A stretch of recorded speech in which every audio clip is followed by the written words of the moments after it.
Hey everyone, welcome to the Super Review Show's mixed bag coming to you live once again from the J Cave. And just a reminder, everyone, we the best podcast. I am joined as always, and I will ever will be by Bill Murphy. What's going on, folks? All righty. We have a fun-filled show for you tonight. Hopefully you can stick around and have some fun with us. Bill, what is tonight's topic? Tonight's topic is artists that we wish they would make a biopic of. Yes.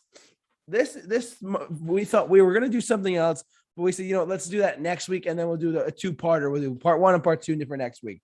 So, but I am excited. We've had this one on our docket for a while. It's been a long time coming. But we know a change is going to come. Sam Cooke, anyone? But it's so glad for all of you to join us, as always. And forgive the background noise. It's a little bit loud in my area, but that's okay. So anyways, hopefully everyone is doing well. You want me to go first, bud? Yeah, you start first. We'll go back and forth. All righty. Well, my first pick for tonight, I believe an artist that deserves a biopic of. First one on my docket is actually one that is like fairly recent in the world of musical terms, but at the same time, they're old enough to where they could get one. And that is none other than Green Day. Interesting pick. I thought you might think so. So Green Day has been around for over 30. No, they formed in 1986, because people forget that this is Billy Joe Armstrong's high school band. Sometimes people forget that. Like, he actually formed the band in high school. His band is one of the biggest bands in the world, but it's also his high school band. We can't forget that. So their story is actually really interesting to me personally.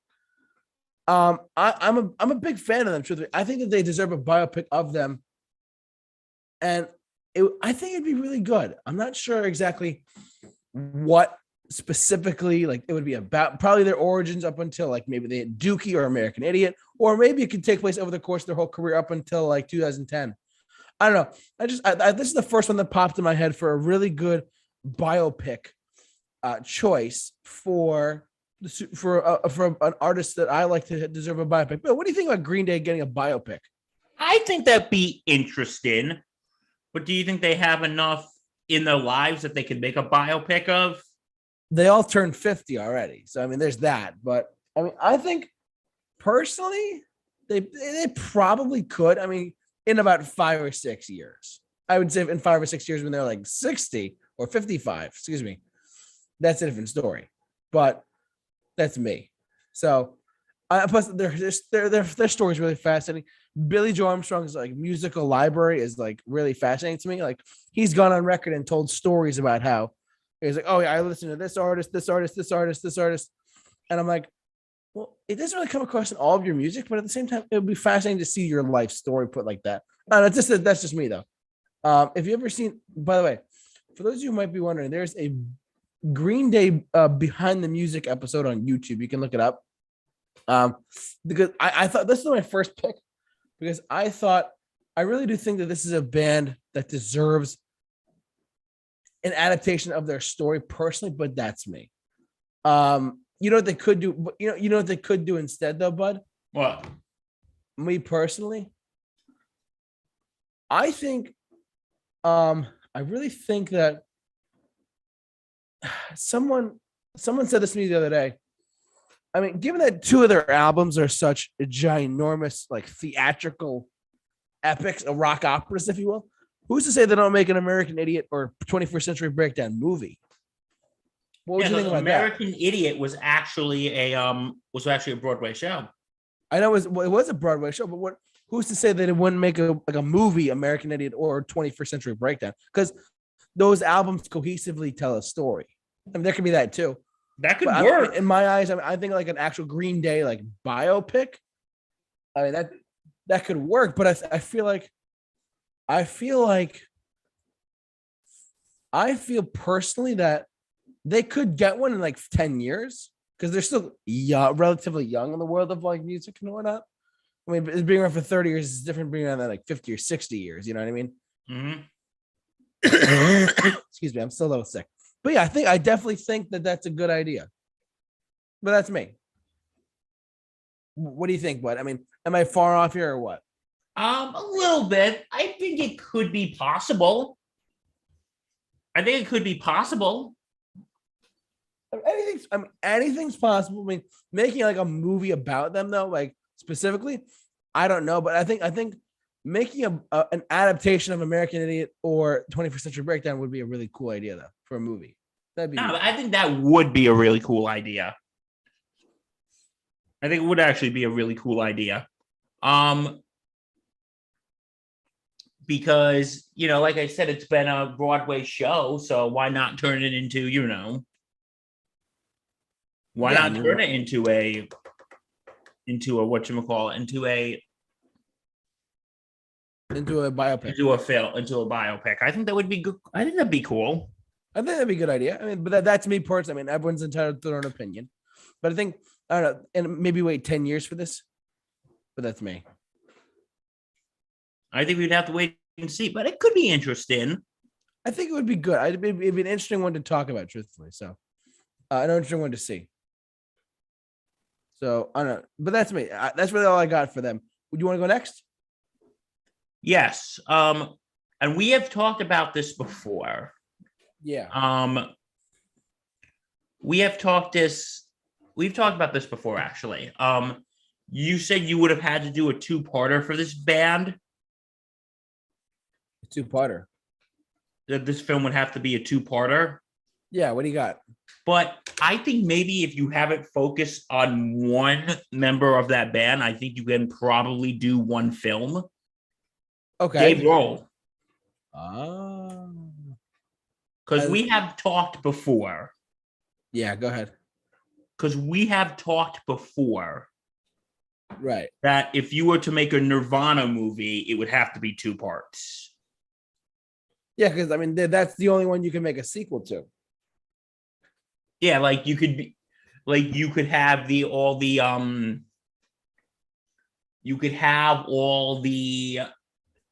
whatchamacallit, the stuff with Nirvana, the drama with Kurt Cobain, and then have the film end with, the Nirvana film with Kurt Cobain's tragic end.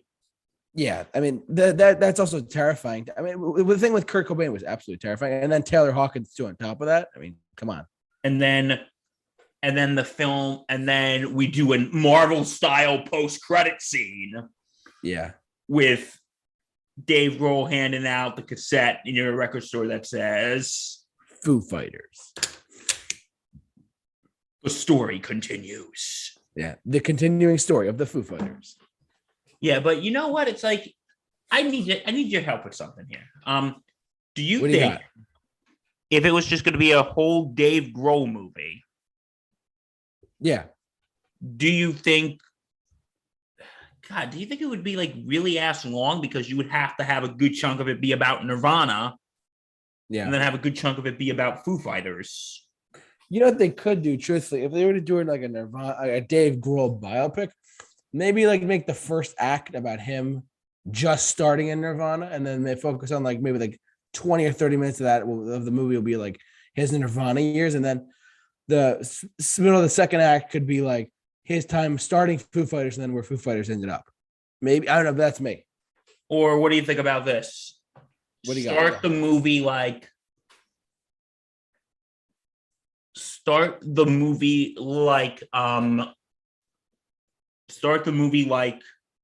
maybe in like the last year or two of Nirvana. Yeah, that could work. Yeah, like right around the time when In Utero came out. Yeah, and then maybe like 30, 40 minutes in, you could show what happened to Kurt Cobain. And then show like Dave Grohl trying to get back to music, and then show him forming the Foo Fighters. And then showing him forming the Foo Fighters and the success there. Right. I mean, that could work. I think anything is possible, but I mean, that I like your idea more than mine, truthfully. Really? How come? I just because it sounds a little bit more cohesive than mine. Mine's a little bit out of place. So Well, because if you're gonna make it about Nirvana, then yes, you would show everything that happened. Right. But if you were to make it specifically about Dave Grohl, then you can leave some parts out and just focus specifically on Dave Grohl. Right, exactly. Yeah, because if it's going to be just a general Nirvana movie, then focus on all Nirvana stuff, and that should be that. yeah, well, if you do a Dave Grohl, you can. It doesn't have to be like maybe you could show like when Dave Grohl first met Kurt Cobain, and then yeah, and then show a little bit of Nirvana, and then like even for more drama, you could show the feud between him and Courtney Love. That'd be something. Yeah, seeing that. What's interesting is that Dave Grohl's relationship with Courtney Love has been compared to that of Paul McCartney and Yoko Ono. Really? I never knew that. No, some of them call Courtney Love the Yoko Ono of grunge. Really? I never knew that. Because and the funny thing is Paul McCartney and Dave Grohl are good buddies. Yeah, they're really good friends. It'd be like, Paul, one of the widows of my bandmates, she's just so freaking annoying. Oh, yeah, right. Dave, trust me, I know what that's like. Yeah. I've been dealing with this for 40-something years. Yeah. Oh my God. 42 years I've been dealing with it. It haunts me every day. Trust me, Dave, I know what you mean. But I think I think that could be interesting though. But again, it really depends on which route you would go. Oh yeah, it all depends on which way you go. All right. So yeah, I think, again, if it's going to be a general Nirvana movie, then yes, you have to show everything with Nirvana. Well, if you're just making a Dave Grohl movie, just do the parts that are specifically about Dave Grohl. Right, exactly.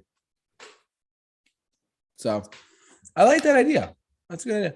I mean, they could pull it off in a year or two, 5 years. I mean, because biopics are still like, musical biopics are still like, I've heard like online, like some people criticize them, like, well, the story is pretty much the same.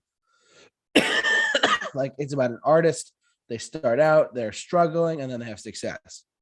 And then they go through the struggles with their success. Like it's kind of like a copy repeat thing. I've heard that argument. I mean, but that's also their lifestyle. I mean, if they forget that, like the Bohemian Rhapsody film, I mean, yes, there's some problems with it, but like, who's to say that they won't have a, who's to say they don't have a actual like an actual movie about like an artist or a specific time period of that artist, like what you're saying with Nirvana, like a Nirvana movie or a Foo Fighters movie, or where you can mesh them both. I mean, it's for the Foo Fighters and Nirvana. It's interesting. It's an interesting combination. We'll see, but that's me. So if you were to, because the thing is, like, and we have talked before, if you want to do a Nirvana movie, you're gonna have to do basically pretty much a sequel. But like the thing is, and aside from Dave Grohl, what have the other folks from Nirvana been doing? I mean, Chris Novoselic got into politics as far as I know, but that's me. That's all I heard. Like of all of the, wasn't there someone else too, or was it just Kurt Cobain? Pat Smear of the Foo Fighters was a touring member of Nirvana. Like, yeah, you could probably have Dave Grohl asking Pat Smear, goes, "You want in? I'm starting a new band. You want in?" But yeah, but like the other guy, what was his name again? Chris what? Chris Novoselic. Chris Novoselic, like what has he been up to? I mean, lately, like I said, he's been in politics, but that's all I know. I don't know what side or whatever. So, and that's gonna kind of just like leave a bit of a void, because I think if he's in politics politics now, and if he's runs for office, Chris, God bless you. But it's going to be kind of out of place because I think the audience is going to want to see more. Okay, what's going to be with Dave and Pat's new band? Yeah, they want to see more of that than Chris getting into politics. So. Of course, right? Like the actor, whoever plays Chris Novoselic, that character would go off and be like, "All right, I'm going to do this. You do your own thing, Dave. Go ahead." So, but yeah, so that would be the problem, though, is because, and I think that Nirvana sequel, part 2, would be mostly about Dave Grohl. Yeah. So instead of making 2 movies, let's save money and just have 1 movie. Exactly. Well, there you go. I agree with that. Hollywood, you better be calling me. Hollywood, call us at 1-800-GOT-BILL. Yes, love to see it, bud. You want me to go next? Or you go right ahead. Go right ahead. Okay, cool. All right. This one, I was talking with someone about. Before we started our show tonight, I was talking with someone earlier today. I was like, maybe we should talk about like what specific artists or any genre, truthfully. And to me personally, I don't know why, but this one popped in my head. Run DMC. Have you ever heard of them? I know who Run DMC are. Okay, their story. I mean, they were like the Led Zeppelin of hip hop. I don't know if you ever knew this, but like they are like widely regarded as one of the most pivotal, pioneering hip hop groups of all time. Like look, yes, on our shows we typically talk about like rock music, but like truth be told, I'm a huge Run DMC fan. To me, they are the Beatles of hip hop. To me, that's a pretty bold statement, but that's pretty much that. That is a very bold statement. Yeah, like they're the Beatles of hip hop. To me personally, but Run DMC. I mean, I've actually met Darren McDaniels. I didn't ask him about this, but I mean, their story is fascinating to me. How like they're the street, like literally kids who went to school, regular high school, and then they formed Run DMC and changed and created hip hop. They combined rock and rap music together. It was a pioneering thing. They took Aerosmith's "Walk This Way" and made it a huge hit again in the mid to late 80s because they meshed Aerosmith and Run DMC. If you've not heard this song, by the way, if you've not heard "Walk This Way" by Run DMC and Aerosmith, it's a phenomenal mesh of hip hop and rock music together. And it put Aerosmith back on the map. I'll get to them in a second. But Run DMC, though, I did a video about why you should listen to Run DMC and why they never cursed in their music. They never like degraded women in their music. They never did anything like that. So for who's listening to this,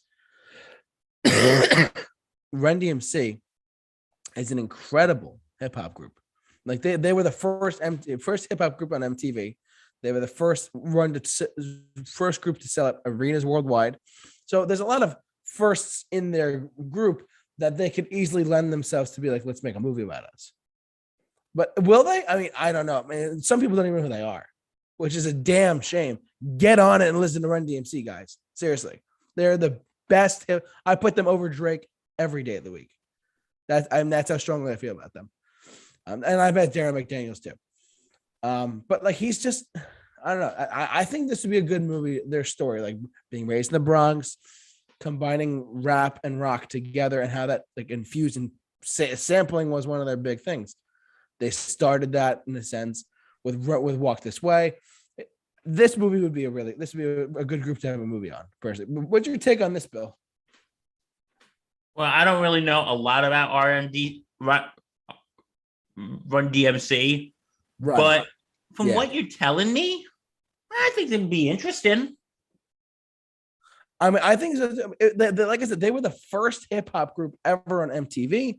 You know, this is back in the 80s when, like, you know, this was just first coming on the scene. You know, I mean, Rapper's Delight was one thing in 1979. That was the first hip hop song ever. But like Run DMC Led Zeppelinized hip hop. It got a lot of people into it.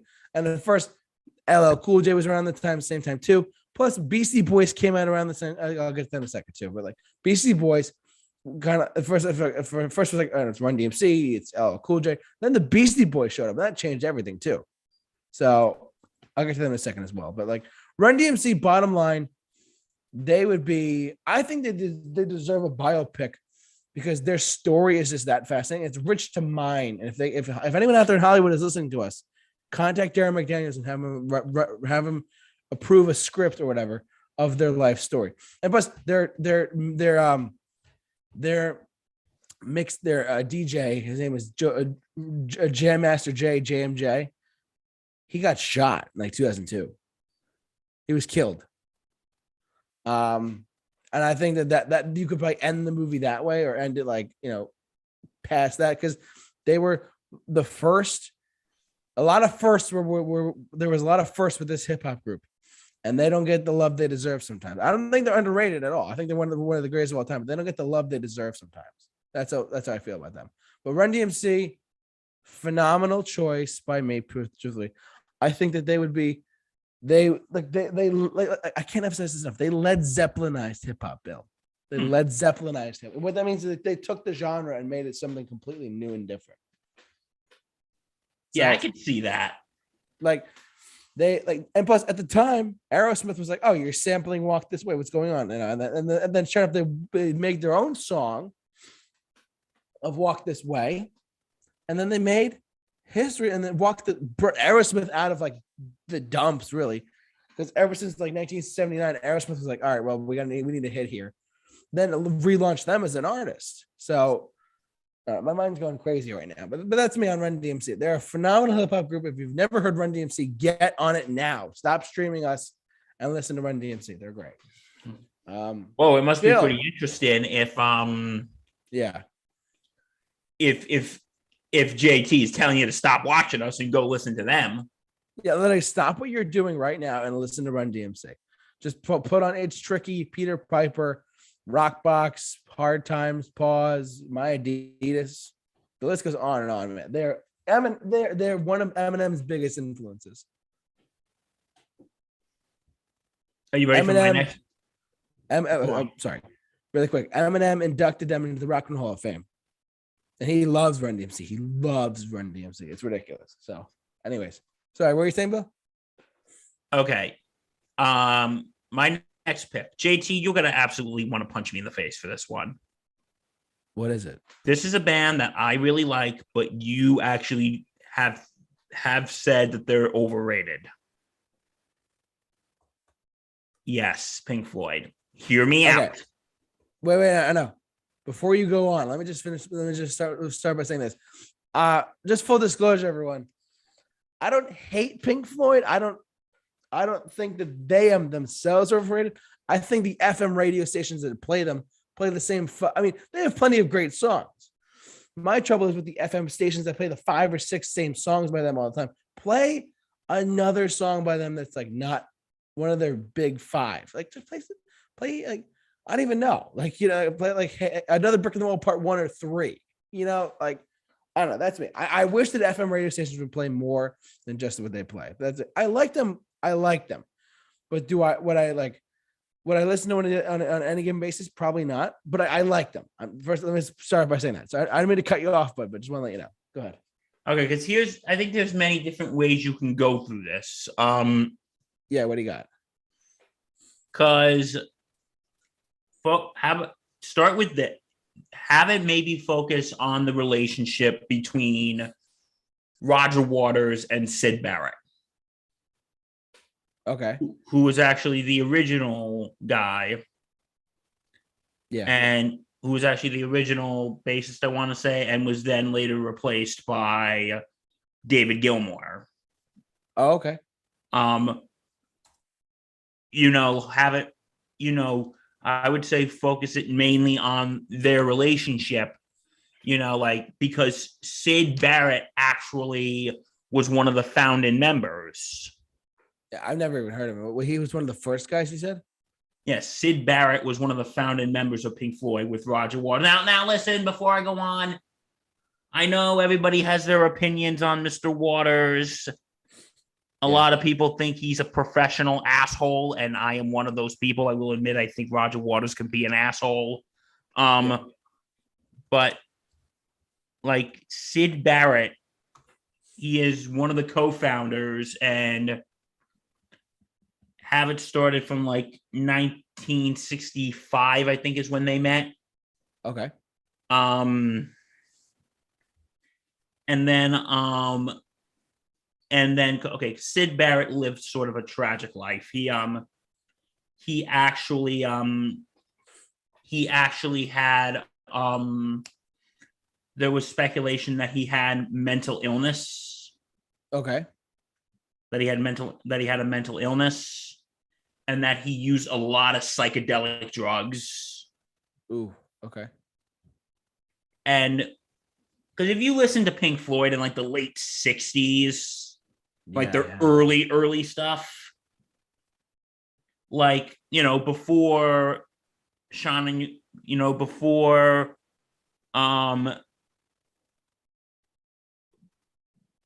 Dark Side of the Moon, before The Wall, like it's very psychedelic stuff. Mm-hmm. Okay.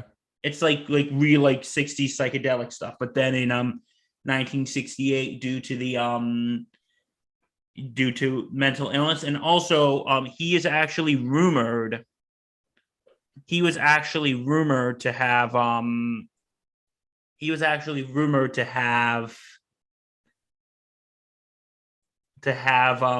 to be on the autism spectrum. Oh, really? Okay. Yeah. And the reason why because of what really happened was of how this all happened, of how Sid Barrett got replaced was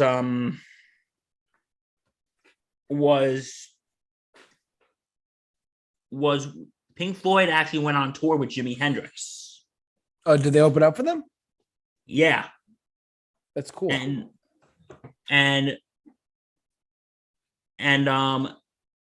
because of what was going on, they had to get substitutions for Sid Barrett. And then one day, Sid Barrett asked the band asked Sid Barrett's friend from school, David Gilmour, to cover for Barrett.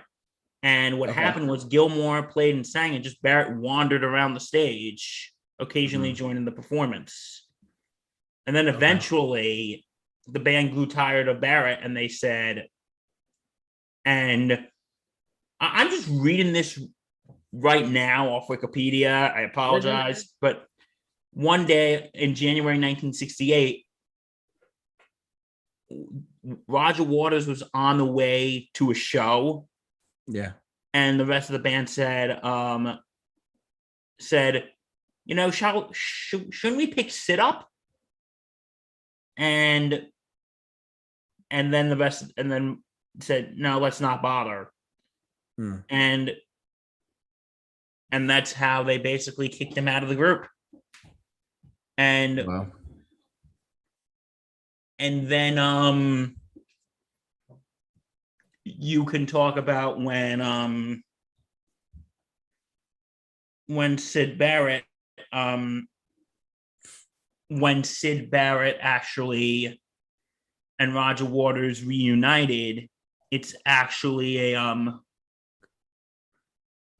pretty sad story. You know the song "Wish You Were Here"?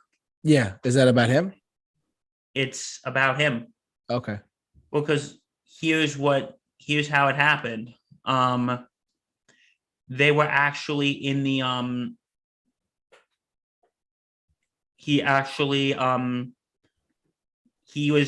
they were working on the album, and the song "Shine on You Crazy Diamond" was actually about Sid Barrett. Oh, okay. Yeah, "Shine on You Crazy Diamond" was actually about Sid Barrett. And Sid Barrett actually walked into the studio one day, and he just did not look good. He was bald. He shaved his eyebrows. Oh, geez.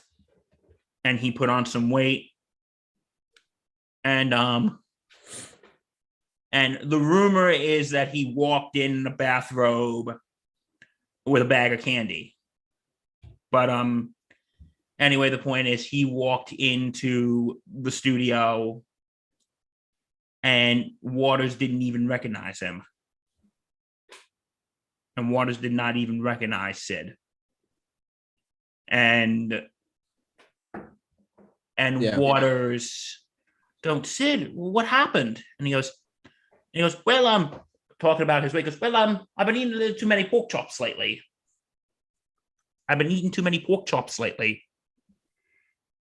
Yeah. And after seeing that, I think after Sid left the room that day, Roger Waters just broke down in tears. Because he could not stand seeing his one-time good friend look like this. And right. And then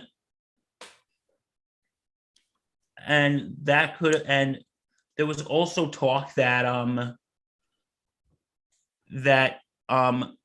he may have briefly attended David Gilmour's wedding that was happening, followed the recording sessions that day, but Dave Gilmour said he had no recollection. Okay. And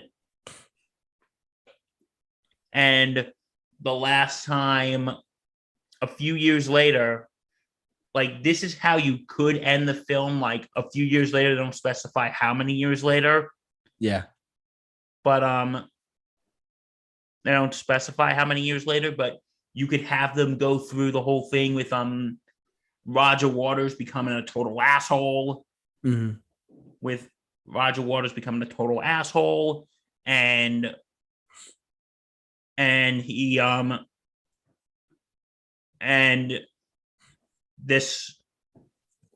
a few years later, Waters actually saw Barrett in a department store, and Barrett ran outside dropping his bags, and that was the last time any of them saw him. Oh, wow. And the rest of Barrett's life was very reclusive. Like, right. The rest of Barrett's life was very reclusive, and he still received royalties from the band, and Dave Gilmour made sure the money got to him, and that's good. And he after that he went into basically seclusion, and he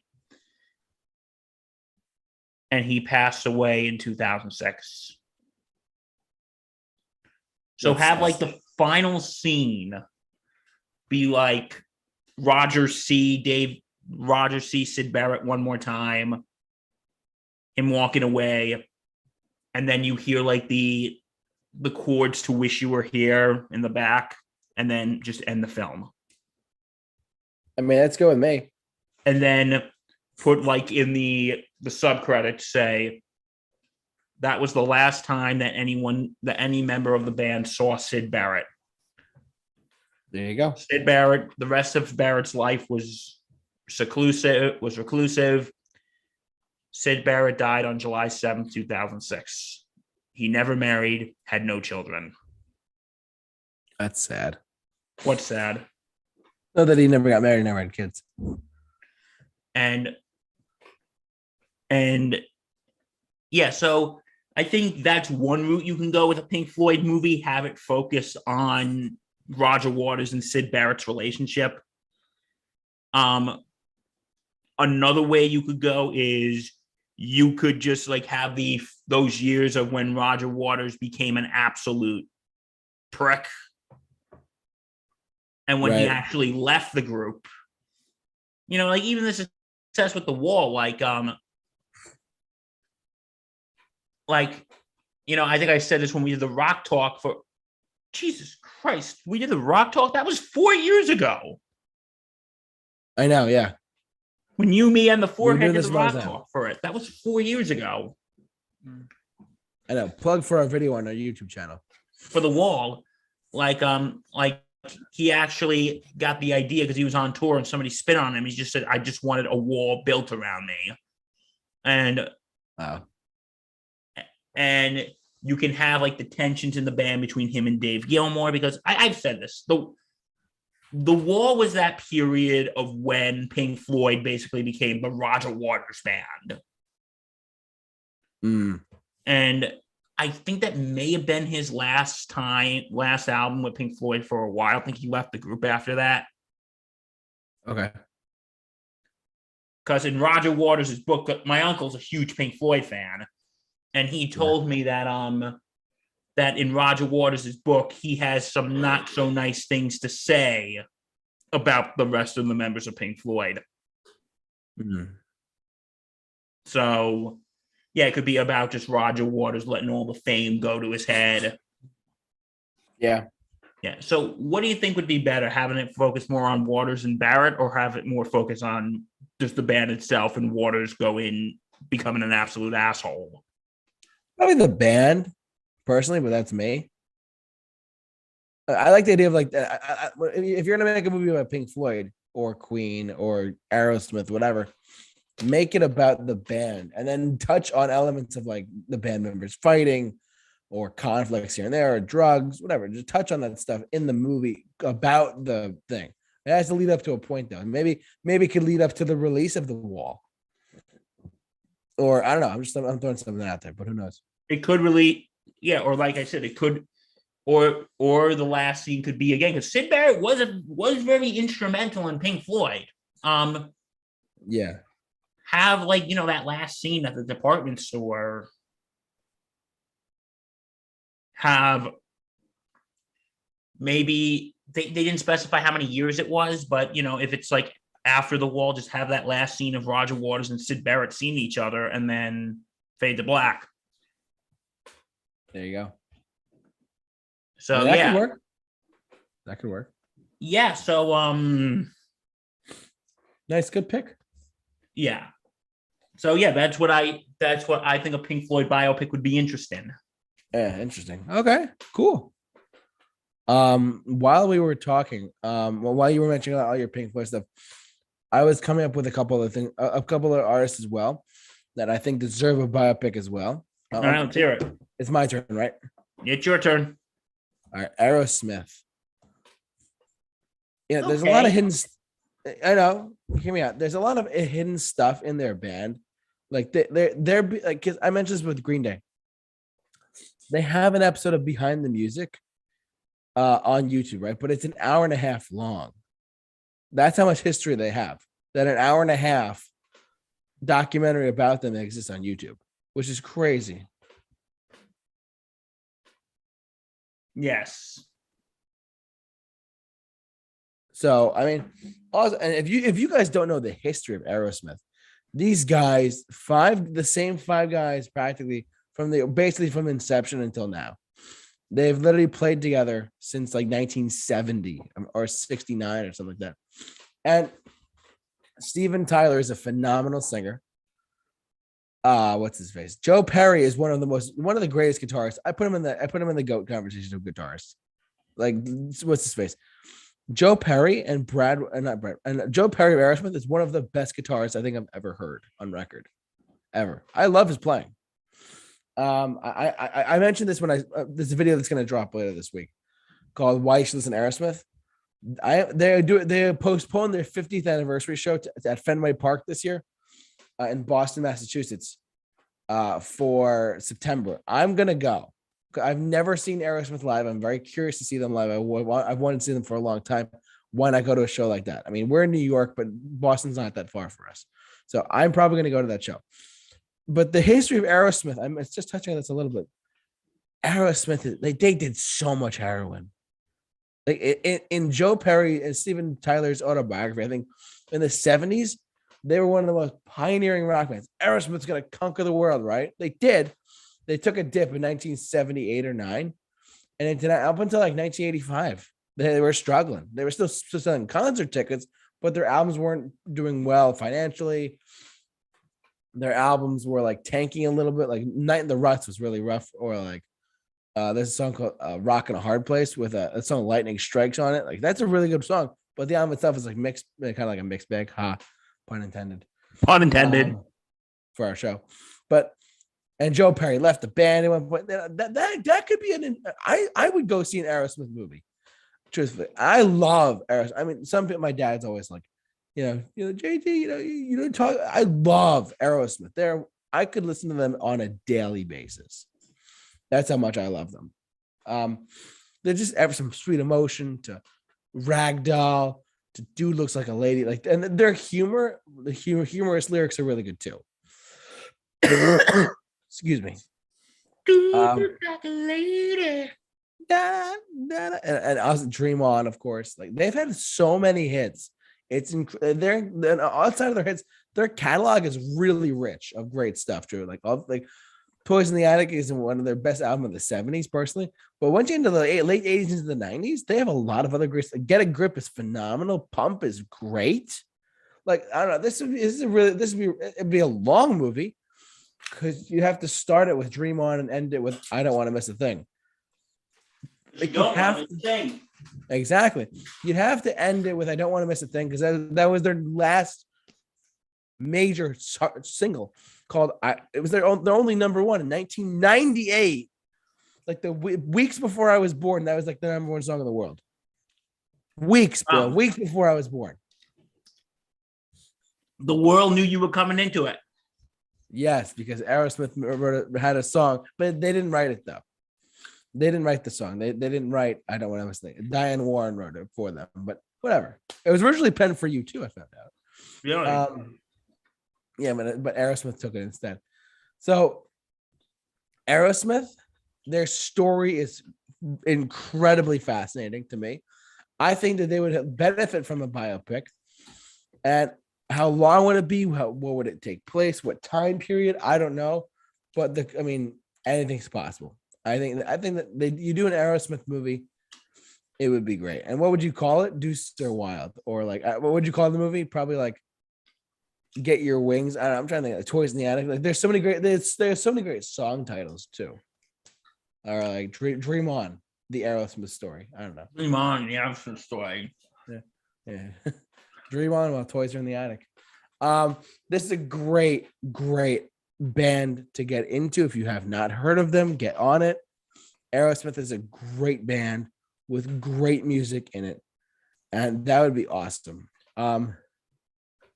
Bill, that's all I have to say about Aerosmith. Do you want to go to the next one, because I got one? I got a couple more, but if you want to go next, go ahead. Okay, I just thought of this one a few seconds ago. Talk to me. What would you say to a Led Zeppelin biopic? I'm all for it, and here's why. All right, let's hear it. When you talk about, and I'm not trying to hijack your pick here, but just hear me out for a sec. When you talk about band chemistry and how it comes across on record, like Bryan Adams once said something about Led Zeppelin. He's like, it's hard to cover a Led Zeppelin song and have it be better than Led Zeppelin. And this is a band that I believe gets played a lot on XM and FM and whatnot, but they're still great. They're a great band. Jimmy Page is an incredible guitarist. I'll put him in the top 5. Oh yeah, totally. He's phenomenal. So I don't know. This is just, but I think Aerosmith, Led Zeppelin story. What would you? The title of the movie would be called Stairway to Heaven, right? Be Stairway to Heaven. Would it have to be the title of the movie or no? It could be other things. Okay. It could be Black Dog. Black Dog. It could be Rock and Roll. Ramble On. Ramble On. The Led Zeppelin story. I don't know. But you talk about what was it called? Band cohesion. You want to talk about bands with cohesion, with great, incredible, like cohesiveness. The 4 guys. This would be a good one to pick. It's hard to cover a Led Zeppelin song and make it better than Led Zeppelin's. I will admit that.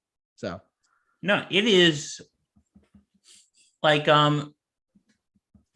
you could start like them meeting. You could just show them like meeting up and then becoming the biggest band in the world, because they were that on times. But you can show the fights. You can also show.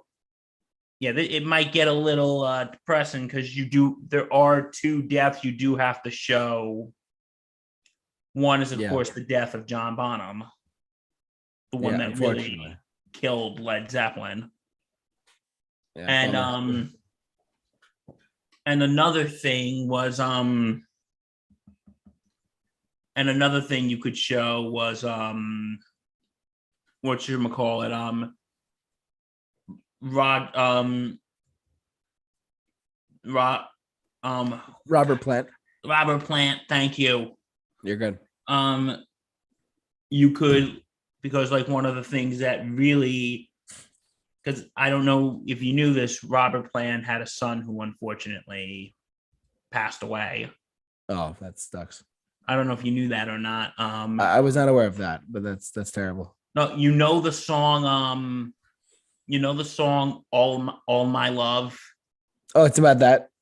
Yeah, like everyone thinks it's a love song, but that song, we should have talked about this last week on the misinterpreted songs. But a lot of people think, okay, here's its segment now. A lot of people think that song is like a love song. Yeah. But that song is actually about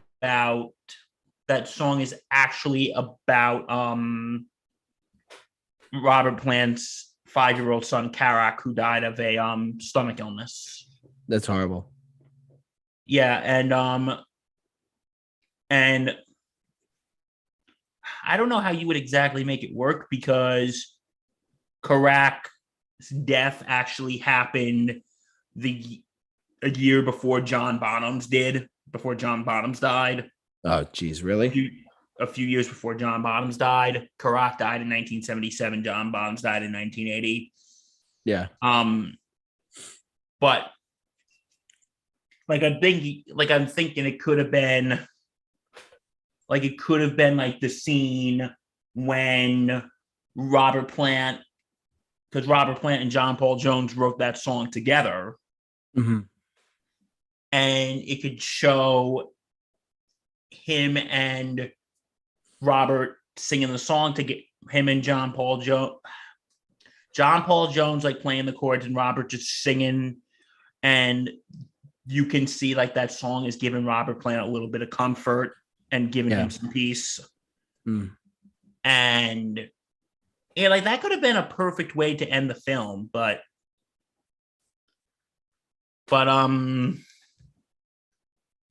then you do have to eventually show John Bonham's death. Oh, of course, you'd have to, because his death was actually the one that killed Led Zeppelin. Yeah. And yeah, but speaking of Karak, though, Robert Plant's son, the reason why that that Led Zeppelin played at Live Aid in Philadelphia was because of Karak's death in 1977. They were on their North American tour. Yeah. They were supposed to go to Philadelphia. Oh, okay. So, but because of Karak's death, they had to cancel the tour. Right. So they did it in Live Aid. Basically like, hey, you guys get your show. But did you know, like, Robert Plant did not like their performance at Live Aid? Why not? Did he ever specify why?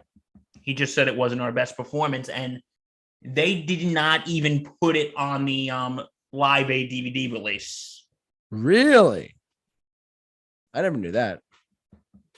They didn't even put it on the DVD release for Live Aid. Wow. Yeah, and you know who played drums during that one? Who? Mr. Phil Collins. Oh, interesting. Okay. Because after he did In the Air Tonight, like, you can actually find the performance on YouTube. I'm sure. It's on YouTube. And you could see the crowd just went crazy when Phil Collins goes, thank you. I want to introduce you to some friends of mine. Please welcome Mr. Robert Plant, Mr. Jimmy Page, Mr. John Paul Jones. And the whole place went absolutely nuts. I'm sure they did. Like, I'm sure everybody thought that Led Zeppelin was going to do for the Philly wing of Live Aid what Queen did for the London wing. Yeah. But yeah, you can, like, show the fight, show the deaths of Karak and John Bonham, and then, like, maybe you can end it with them on like a reunion concert or them being inducted into the Rock and Roll Hall of Fame. You could do that, yeah. Just towards the end of the film, it would progress to that. That'd be good. Yeah, because I don't know if we should show Live Aid. I don't think Robert Plant would be too pleased. Robert Plant would not be happy because he did not like that performance. Yeah, forget it. Yeah, and we can't call the movie Stairway to Heaven either. Oh, because it would be against, was it Robert? No. It would be against John Paul Jones, right? No, Robert Plant hates that song. Oh, well, of course. There you go. So because he says it's a freaking wedding song. I mean, it is. Yeah, he hates that one, and yeah, it's their biggest, most well-known thing. And I've even heard that I think Stairway to Heaven is overrated. Yeah, I agree with you on that. But yeah, I think a Led Zeppelin biopic would be interesting. Yeah, totally. I mean, they're still so popular. I mean, you go to Spotify, you look at their streaming numbers, and they're still very, very popular today. So I mean, why not? I mean, if they announced that we're going to do a Led Zeppelin biopic, then why not? Oh, people would go absolutely nuts. Like who are you going to get to play? John Paul Jones. Who are you going to get to play? Jimmy Page. It can all work out. So that's all. My go. Your go, my friend. Metallica. Okay, convince me. Really? I have to convince you with this one? You have to convince me with this one, JT. They're okay. I'm not doubting it. I just need some convincing. A little down. What do you mean? I'm not doubting. Oh, sorry. I thought you said you were doubting. Like, what? No. Convince me, Mr. Mahoney. It's your move. Oh my God. Metallica. One of the biggest, most successful heavy metal bands, probably the most successful heavy metal band of all time. Their name is world renowned. It's recognizable. Their story goes back to Aerosmith. Like their story, it truly is fascinating. Like they actually have what do you call it? Like their bassist, their original bassist died. No, their first bassist left after their first album. He left after they formed. Their second bassist was the guy named Cliff Burton. Cliff Burton died in 1986 with a bus accident. He actually got crippled under a bus. He got crushed under a bus in Sweden. And then they got Jason Newsted to come in for Injustice for All and the Black Album, 1991, and then a couple of albums after that. And then he left in 1998 or whatever. But Metallica, they're you already have me. You have me sold already. I'm a big fan of Metallica. I think that they're also, because they literally went from sleeping on floors in terrible places to becoming one of the most successful acts of all time. They are the Led Zeppelin of our generation. It's crazy. And they've had so much success. I think that Metallica deserves a biopic because James Hetfield had no friends growing up. He had a guitar, he had music, and that's about it. He was also, I think Lars Ulrich was born from a tennis player, and basically he's their drummer, and they developed a style that was new. They developed a faster style, a more heavier style than Iron Maiden, than Def Leppard. They were they're harder than Motley Crue. They really developed the heavy metal that we now know today. That's even more heavier than them. But they are one of the most successful acts of all time. One is an incredible song. The song "One" by Metallica is fantastic. I love Injustice for All so much. That album's great. But this, I think that they deserve a biopic because their story, they literally went from eating scraps. In the behind the music documentary that I keep referring to, if you can find the behind the music of Metallica, look it up because their struggles are really in there. They used to have bologna on hand instead of having it on ham. They used to have a hand, like a bologna on hand, because they couldn't afford white bread. That's how poor they literally were, so poor, and now they're filthy rich and super successful by bringing heavy metal to the world. It's crazy. So I don't know. You doubted me for a sec. I wasn't sure what you were going to say. So what do you got, Bill? That could work. I mean, they literally went from like nobody's, well, nobody's somebody, but like they went from like literally poor people to like super heavy metal famous. So Yeah. what do you think? You know what? I think it could work because it would be like a classic rags to riches story. Literally, yeah. It would go from, for them becoming the biggest band, and you can also show the whole thing with what's his face, Dave Mustaine. Oh, Mustaine, he formed Megadeth. Megadeth is like in the early 80s, there's 4 giant heavy metal bands. There's Metallica being the most successful, Megadeth, Slayer, and Anthrax. Those are the big 4 metal bands back. Iron Maiden, of course, was up there for sure, but like Metallica is like the most successful of all of them. So No, I agree. I think Metallica is the most successful. Yeah, can you see Dave Mustaine becoming what? Can you see like them kicking? Wait, was Dave Mustaine fired or did he quit? They fired him. They fired Mustaine. Yeah, and he was on the first album, and then they replaced him with Kirk Hammett for the second album. So what are we going to call this Metallica film? that's a good question. What do we call Metallica? Like the Metallica? We can't call it the movie Metallica. The movie, we can't do that. Maybe. I mean, what's the most successful song? Enter Sandman. No, I call it Enter Sandman. We can call it Enter Sandman. Or And Justice for All. And Justice for All. That's their album prior to the Black Album. You could do that. You could do, I don't know, that's a bunch, but that's me. So, but they are one of the most successful live acts out there. So there's that too. Yeah. All right, I think it's your turn, bud. Oh boy, I really don't know what to pick. Do you want me to go for you and you can think? Yeah, go. Well, I think. Let's see. I have it on the tip of my tongue before. Oh yeah. I heard about there was something like this at one point. They were talking about this, but Beastie Boys, another hip hop group, but like I can't see this. You can't see them doing this? I'm already dismissing it. Tell me why.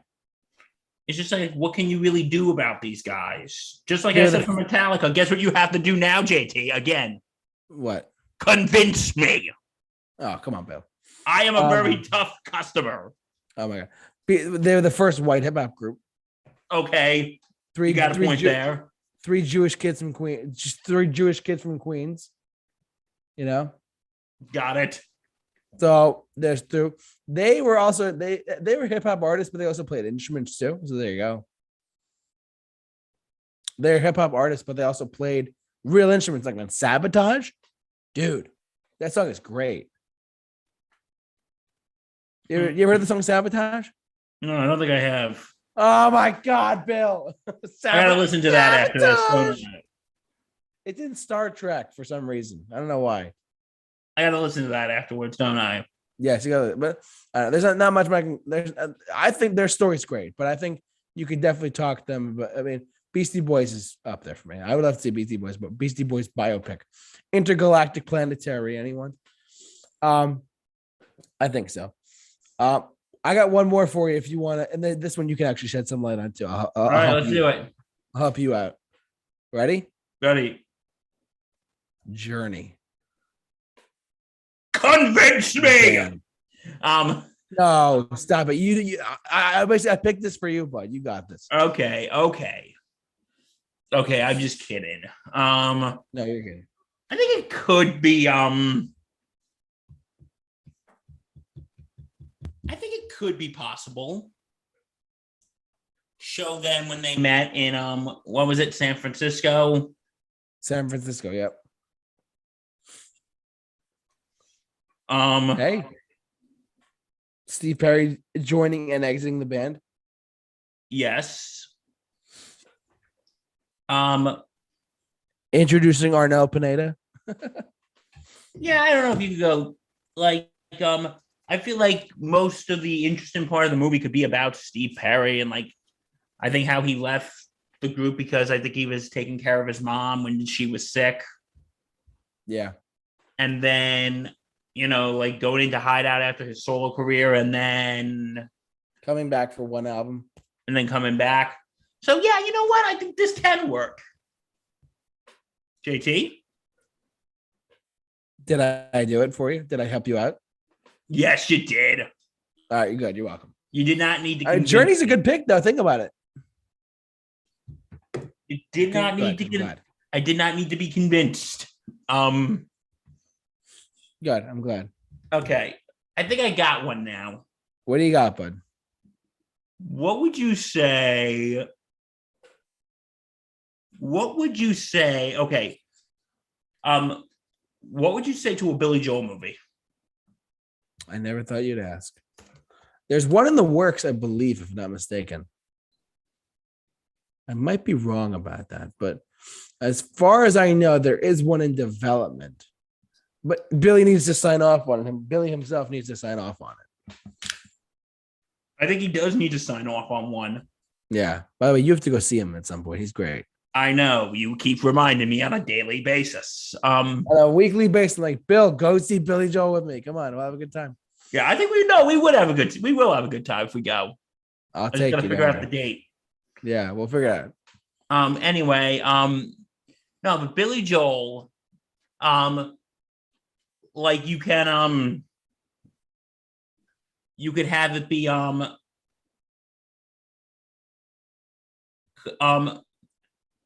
you can have just his humble beginnings. Yeah. And him getting in with the big record dispute with that's right. His brother-in-law was his manager at one point. Correct. You can get into that, yeah.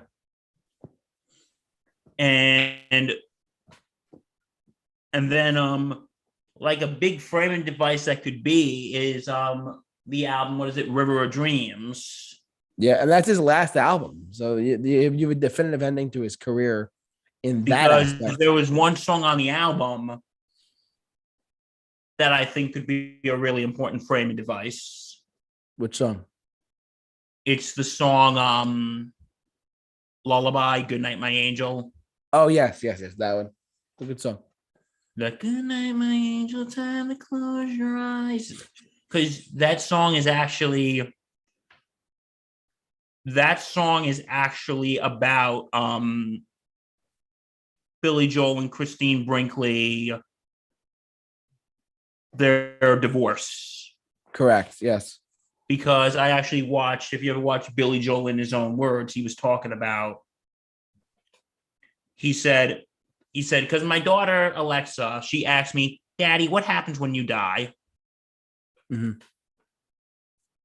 And he said, well,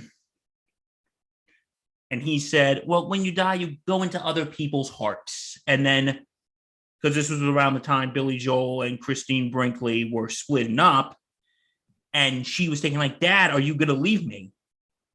Yeah. And, the line of the song, that I will never leave you. Yeah. That song is about Billy Joel comforting his daughter. That song is about comforting his daughter. I knew that.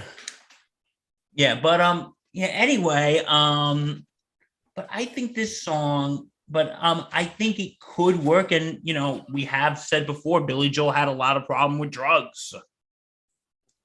Not more drinking than drugs, truthfully, but yeah, because him and Elton John got into some bicker.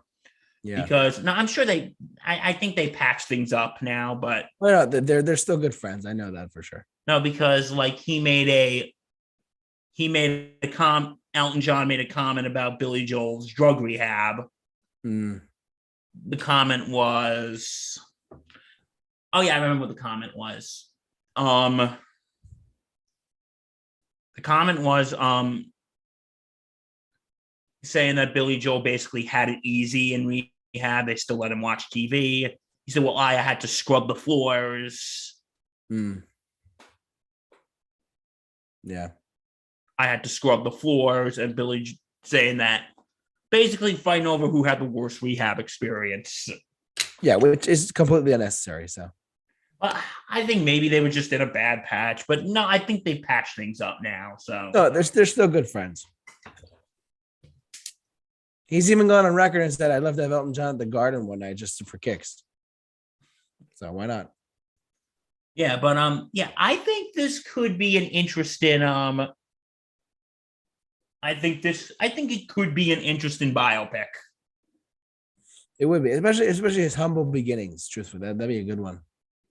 Yeah, it could be. Yeah, anything's possible. Anything is possible in Hollywood. Yeah, but as far as I know, there is one in development. They're talking about doing it, but he needs to approve of it. Hello, Billy. Just give a thumbs up. Let's do this. Yeah, I don't think he wants to though. Really? How come? I was listening to a podcast with him on it a couple years ago, 2019, BC before COVID.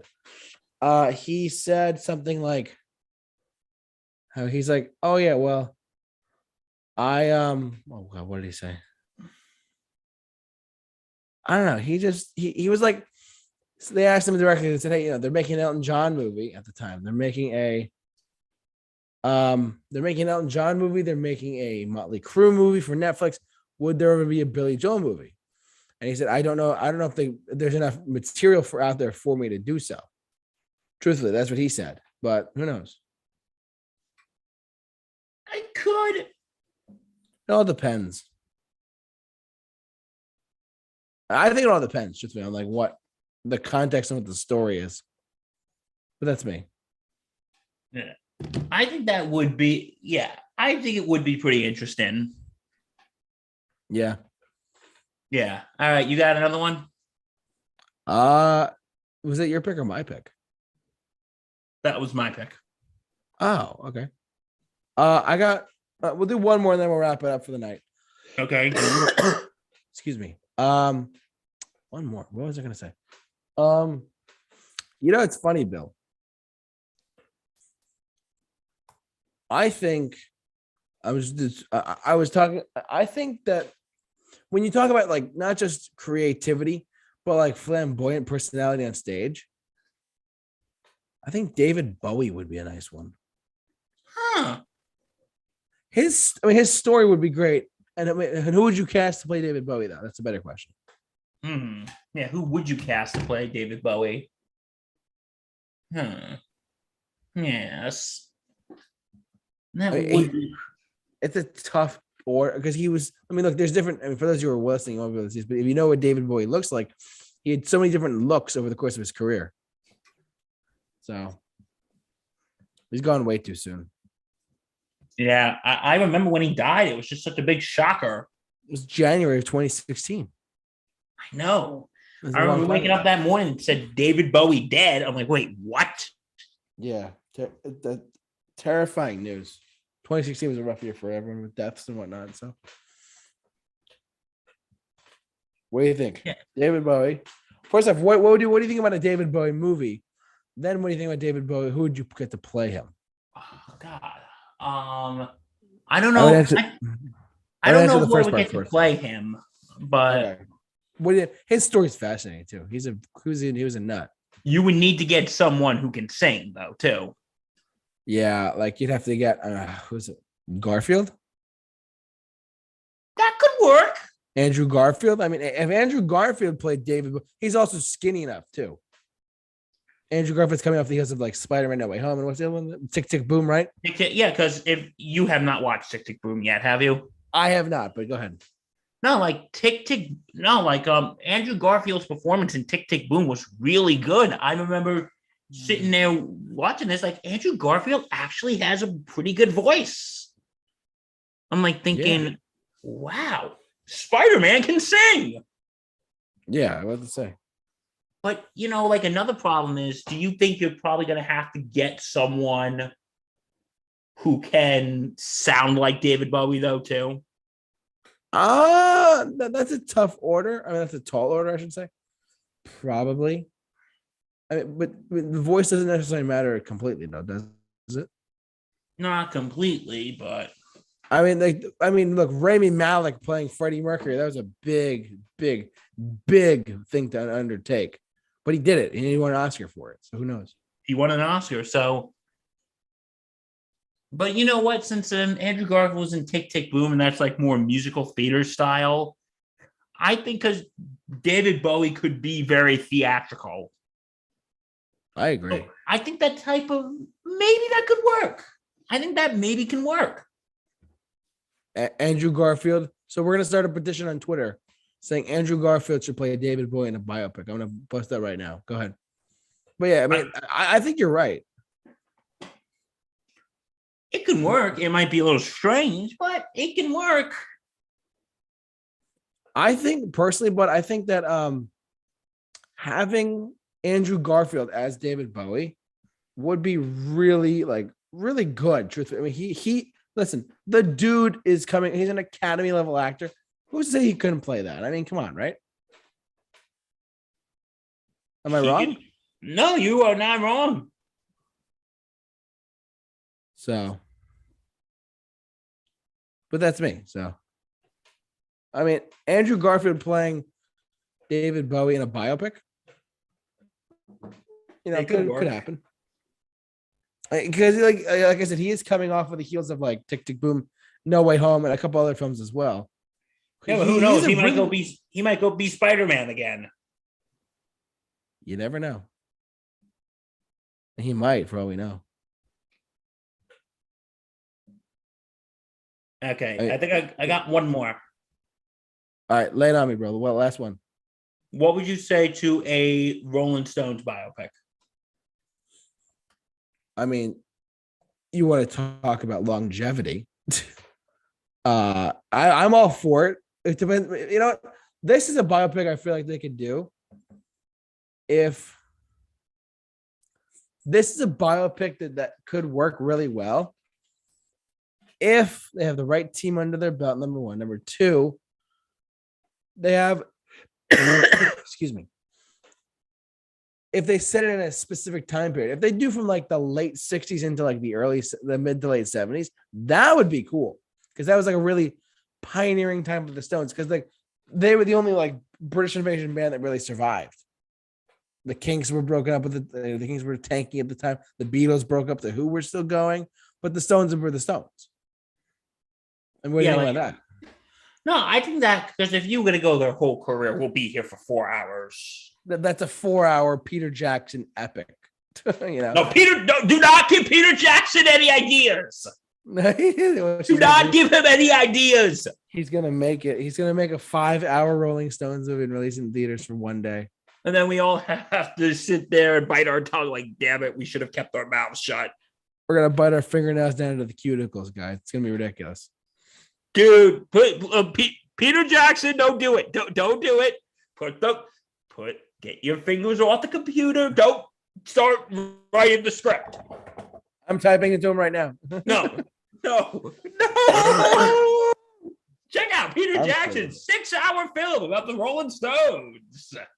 Yeah, but I mean, I would like to see a Rolling Stones film set in the 70s, or like just as they're at their peak of like performance and whatnot too. Who do you get to play Mick Jagger? Ooh, that's a good question.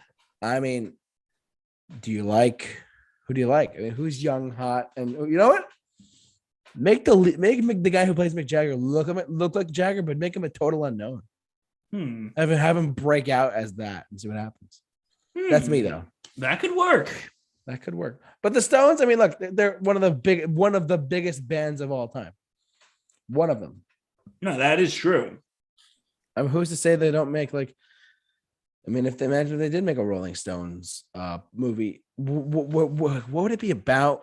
I think the time period would have to be the 70s into the 80s because Start Me Up was a huge hit too in 81, 82. So. Stop me up and never stop. Don't sue us, YouTube. So thanks, YouTube. Thanks, YouTube. No, but I agree with you on this. I think a Rolling Stones, but I think it would be good. It'd be an interesting movie about them taking, and they can focus on Keith Richards' heroin addiction, and him smoking still, whatever, he's been dead. And since of course, about him sorting dad's ashes. Oh yeah, they can show that on camera too. Hey Keith, get a load of this. Yeah, this is my dad's ashes. I'm gonna sniff. Oh, Dad. Oh, Dad, why? He's crazy. But we got to take care of the planet, because what type of Earth are we going to be leaving for Keith Richards? Exactly. Oh my God. But I'm all for a Rolling Stones biopic. I'm all for it.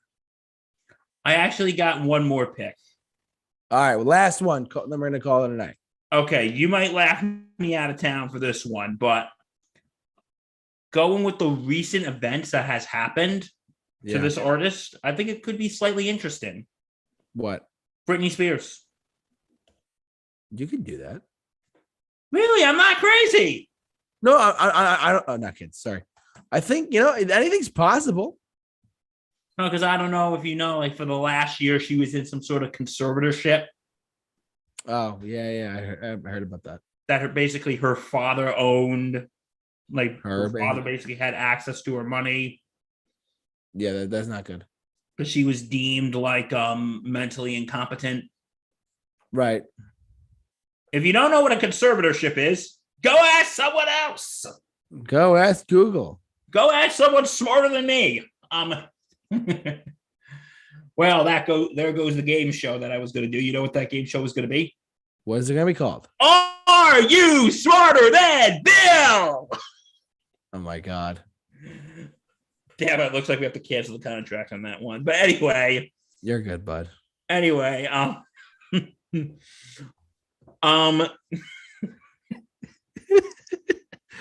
anyway, but no, I think the whole conservatorship, the Free Britney thing, I think that could just be a movie in itself.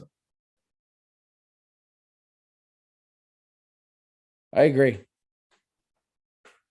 Like, I'm not the biggest Britney Spears fan, but I think this could be interesting. Yeah, I'm not the biggest fan of Britney Spears either, but hey, and her life stories, I mean, they could do it on like whatever part of their life they want to pick. Yeah, they could do it about the whole her trying to get out of the conservatorship. There you go. There. So someone contact Bill at 1-800 got Bill. Heck yeah. Is that all we got, bud? I think that's all we got. Well, as always, everyone, we want to thank you so much for listening, watching, however you enjoyed us tonight. Thank you so much to everyone who watched and participated as well. You guys are outstanding. We love to see you guys, and we hope to see you guys next week for another episode of Mixed Bag. Bill, it's sports season. Don't forget to check out the Sports Insanity podcast. We are on all platforms and www.thesportsinsanitynetwork.com. And if you like what you've seen here, subscribe to our YouTube channel. Follow us on Facebook, Twitter, Instagram, and also subscribe to our Spotify podcast. We do this every week called Mixed Bag. Thank you so much for watching, listening, however you enjoyed us tonight. But for all of us here at the Super Show, we'll see you guys next week for another episode of Mixed Bag. Take care, stay safe, and be awesome. Be awesome.